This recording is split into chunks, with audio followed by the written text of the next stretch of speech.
Hello, everyone, and welcome back to the English Speaking Nerds channel.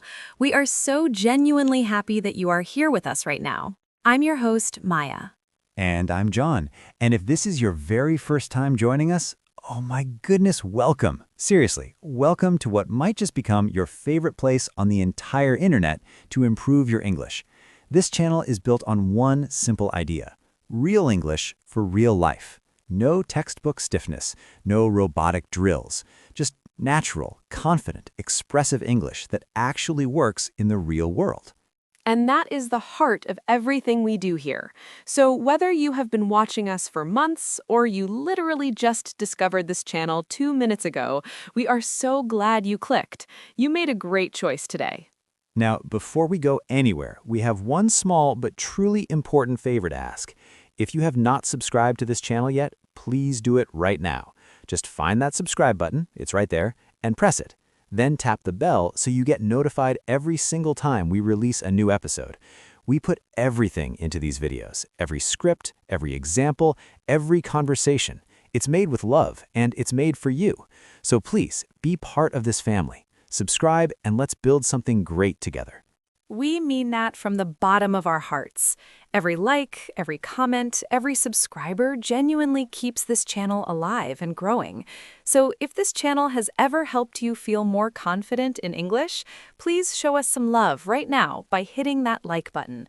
It costs you nothing, and it means absolutely everything to us. Okay, now let's get into today's topic. And I want to say up front, this one is a big one. It really is. Today, we are talking about how to discuss the concept of a third world war in English. Now, this might sound like a heavy topic, and in some ways, yes, it is. But here's the thing. This topic is everywhere right now. It is in the news, it is in political conversations, it is in classrooms, it is in cafes, it is in offices. People around the world are talking about global conflict, international tensions, nuclear threats, diplomacy, and what the future of peace looks like. And if you want to participate in those conversations in English, you need the right words, the right phrases, and the right confidence to do it. Exactly. Because here's what happens to so many English learners. They understand the topic, they have opinions, they have things to say, but the moment someone brings up something like this in English, they go blank. They reach for words and can't find them. And that silence, that frustration, is what we're here to fix today. So we are going to walk you through the vocabulary, the expressions, the sentence structures, and the real-life conversation skills you need to talk about World War III. Whether you're discussing it with a coworker, debating it in class, or just following along when it comes up on the news. Let's start with vocabulary. And I want to say, some of these words are serious, some are technical, some are words you've probably heard, but maybe never used confidently yourself. By the end of this episode, you're going to own all of them. First word, conflict. This is the broad English word for a serious disagreement or fight between groups, nations, or forces. The ongoing conflict between the two nations has raised fears of a wider war. Conflict can be resolved through dialogue or escalate into something far more dangerous. You'll hear this word constantly in news English. Conflict is your foundation word today. Next, escalation. This means a situation is getting worse, more intense, or expanding beyond its original boundaries. Many analysts fear that a regional conflict could escalate into a global war. The escalation of tensions in the region is alarming world leaders. The verb is to escalate. If diplomatic talks fail, the situation could escalate rapidly. This is one of the most important words in any conversation about geopolitical crisis. Then, geopolitical. This adjective describes things related to the relationship between geography, international power, and global politics. You say it like this: geopolitical. The geopolitical tensions between major world powers are at their highest point in decades. Understanding the geopolitical landscape is essential to understanding why conflicts happen.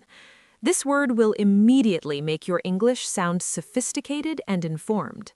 Next, nuclear, relating to nuclear weapons or nuclear power, pronounced nuclear. The fear of nuclear war is one of the defining anxieties of our era. Several nations maintain nuclear arsenals that could cause catastrophic damage. The phrase nuclear deterrence is also important. It means the idea that having nuclear weapons prevents other countries from attacking you because the consequences would be too devastating. Speaking of which, deterrence. This noun means preventing something bad from happening by making the consequences too frightening to risk. Nuclear deterrence has arguably prevented a Third World War for decades. The concept of deterrence is at the heart of modern military strategy. This is a word that sounds very educated and is used constantly in serious discussions about war and peace. Next, diplomacy. This is the practice of managing international relationships through dialogue, negotiation, and treaties, rather than through force. Many people believe that diplomacy is the only real solution to avoiding global war. When diplomacy breaks down, the risk of armed conflict rises sharply. The adjective is diplomatic. A diplomatic solution is always preferable to a military one, and a diplomat is someone who practices diplomacy professionally. Then, alliance. An alliance is a formal agreement between countries to support each other, especially in times of conflict. NATO is one of the most powerful military alliances in history. Countries form alliances to strengthen their security and deter potential aggressors. The plural is alliances, and the verb is to ally.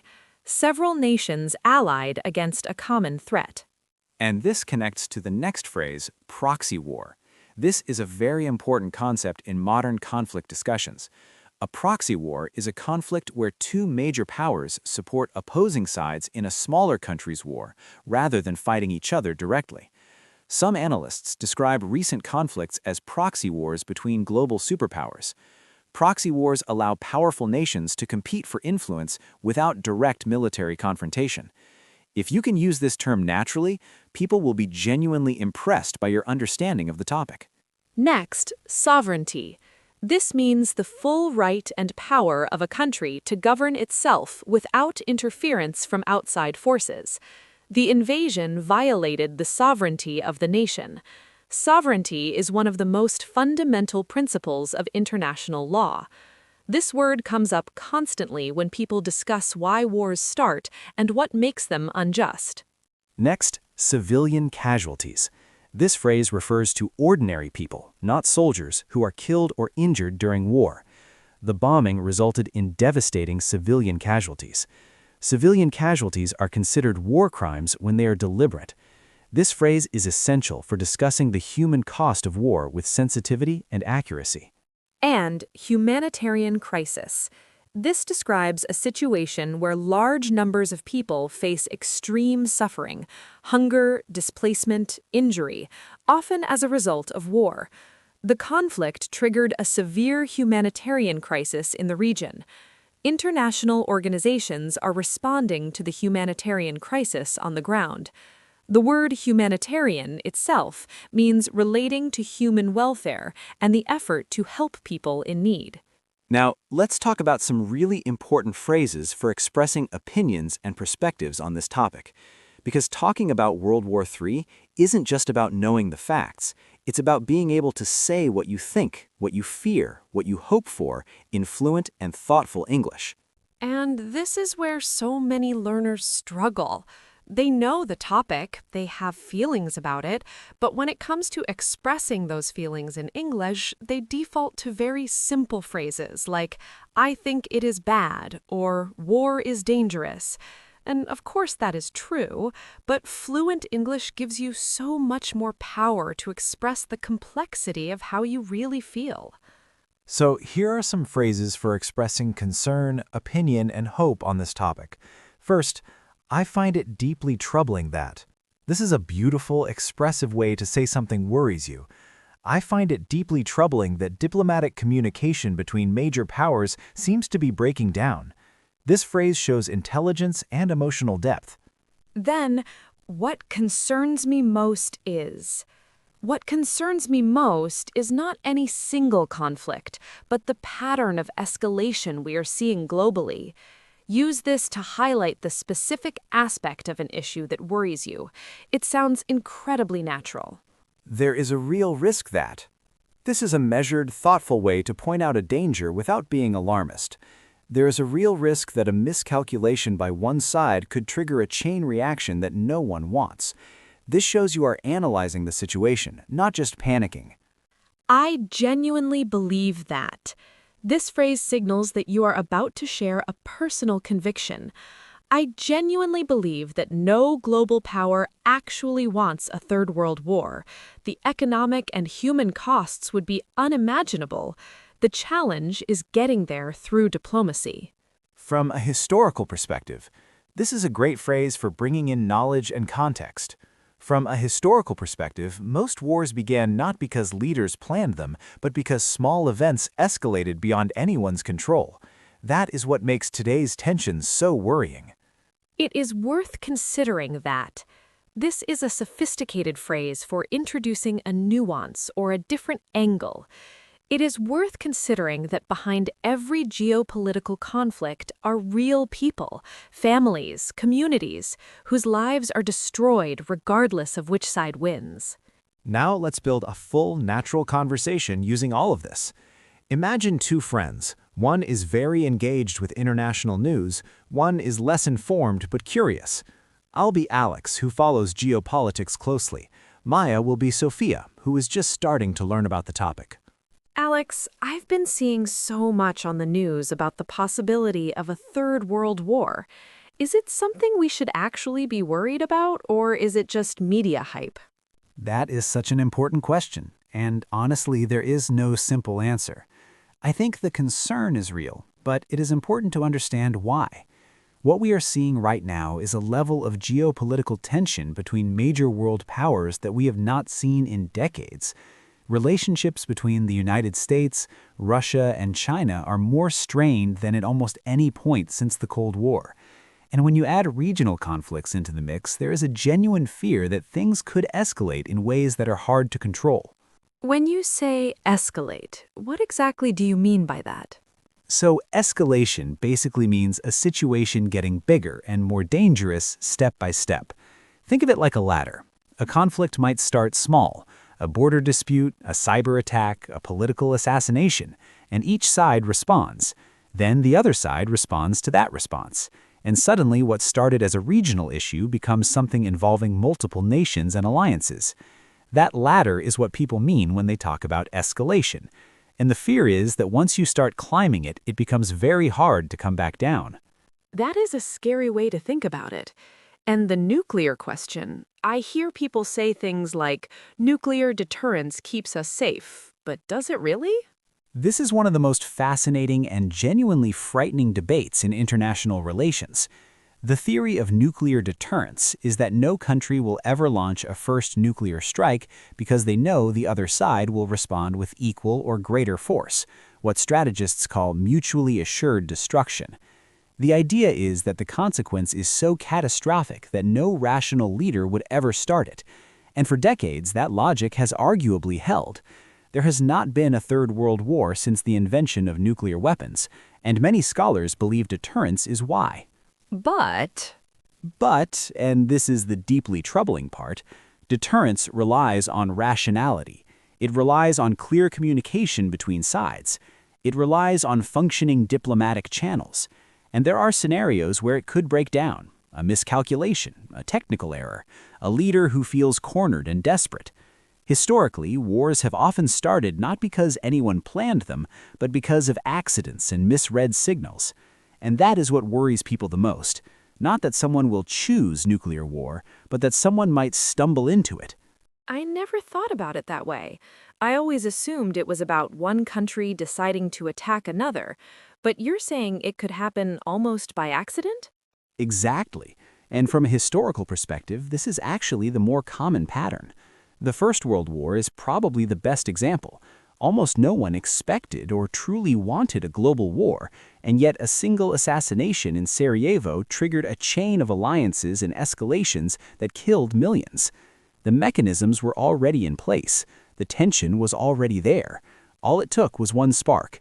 And when historians look at today's world, at the number of active conflicts, the breakdown of arms control treaties, the rise of cyber warfare, some of them see worrying parallels. So, what is the actual solution? Can diplomacy really prevent something like this? I genuinely believe diplomacy is the only real solution.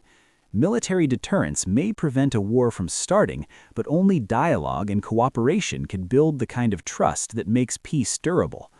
The most peaceful periods in modern history, the decades after World War II, the détente between the US and Soviet Union in the 70s, came from sustained, difficult diplomatic work, treaties, summits, communication channels that stayed open even between adversaries. What concerns me most right now is that those channels seem to be narrowing. Countries are talking less, not more, and that communication gap is where accidents happen. What about ordinary people? Is there anything we can actually do, or are we just watching and hoping? I think this is actually one of the most important questions, and I genuinely believe that ordinary people matter more than they realize. Public opinion shapes what governments do. Citizens who demand diplomacy over conflict, who support international institutions, who educate themselves about the real human costs of war, they create political pressure that matters. And beyond politics, there is something to be said for the way ordinary people across borders connect with each other. When people in different countries know each other as friends, as colleagues, as human beings, it becomes much harder for governments to demonize the other side. That human connection is not nothing. It is actually enormously powerful. That is genuinely a hopeful way to think about it. So, what phrase would you use to summarize how you feel about all of this? I would say this: there is a real risk that the next decade could see a level of global conflict we have not experienced in generations. But I also believe that human beings have shown again and again the capacity to step back from the edge when the stakes are clear enough. The question is whether our leaders, and whether we as citizens, will have the wisdom and the courage to choose the harder, slower path of diplomacy over the faster, more destructive path of conflict. I'm worried, but I have not given up hope. That was incredibly clear. I feel like I understand this topic so much better now, and I learned a lot of new English along the way. That's honestly the goal. And that is what a fluent, thoughtful conversation about this topic sounds like. Did you notice how Alex used words like geopolitical, escalation, deterrence, sovereignty, diplomacy, and humanitarian, all naturally, all in context, without it sounding forced or unnatural? And Sophia's questions were just as important. Learning to ask good questions in English is a skill in itself. Phrases like, "What exactly do you mean by that?" And, "But does it really?" And, "So what is the actual solution?" These are the kinds of follow-up questions that keep a conversation alive and show real engagement. Now let's go through some common mistakes learners make when discussing topics like this in English, because this is a sophisticated topic and the mistakes are a little more subtle. Mistake number 1, confusing war with fight. In casual English, people sometimes say countries are fighting, and that is technically fine, but at a higher level, use more precise language. Countries engage in conflict. They go to war. They launch offensives. They initiate military action.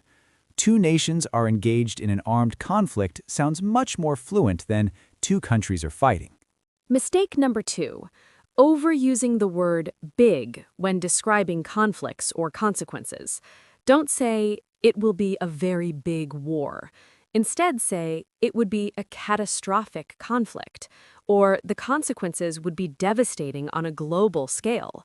Words like catastrophic, devastating, unprecedented, and irreversible will take your English from simple to sophisticated instantly. Mistake number 3, saying World War III will happen as if it is certain. In English, when discussing possibilities, it is important to use conditional and speculative language. Say, there is a risk that a third world war could happen, or some analysts warn that global conflict is possible if tensions continue to escalate. This sounds more accurate and more intelligent than speaking in certainties about things that are still possibilities. Mistake number 4, not distinguishing between war and conflict. All wars are conflicts, but not all conflicts are wars. A trade dispute is a conflict. A cyber attack is a conflict. A proxy war is a conflict. Using the broader word conflict where appropriate shows nuance. The two nations are engaged in a deep geopolitical conflict that has not yet escalated to open warfare.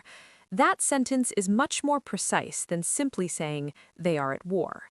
Mistake number 5, avoiding the topic because it feels too political or too heavy. Many learners shy away from big topics in English because they are afraid of saying the wrong thing. But fluency means being able to engage with difficult topics, with care, with balance, with the right phrases. Phrases like, from one perspective, it is worth considering, and I may be wrong, but allow you to share opinions humbly and thoughtfully without sounding aggressive or one-sided. Now, let's quickly prepare you for questions that might actually come up in real conversations about this topic. Question: do you think a third world war is inevitable? A great answer. I don't think it is inevitable. Nothing in history is truly inevitable. But I do think the conditions for a catastrophic conflict are more present today than they have been in a long time. Whether it happens depends enormously on the choices that leaders and citizens make in the coming years. I am cautiously hopeful, but not naive. Question: who would be involved in a third world war if it happened? A thoughtful answer. Most analysts point to the tensions between major nuclear powers, the United States, Russia, and China, as the most dangerous fault lines. But a global war would almost certainly pull in regional alliances very quickly, which is why even local conflicts are watched so closely. When powerful alliances are involved, a regional spark can become a global fire very rapidly. Question: is social media making things worse? Absolutely, and this is a fascinating angle.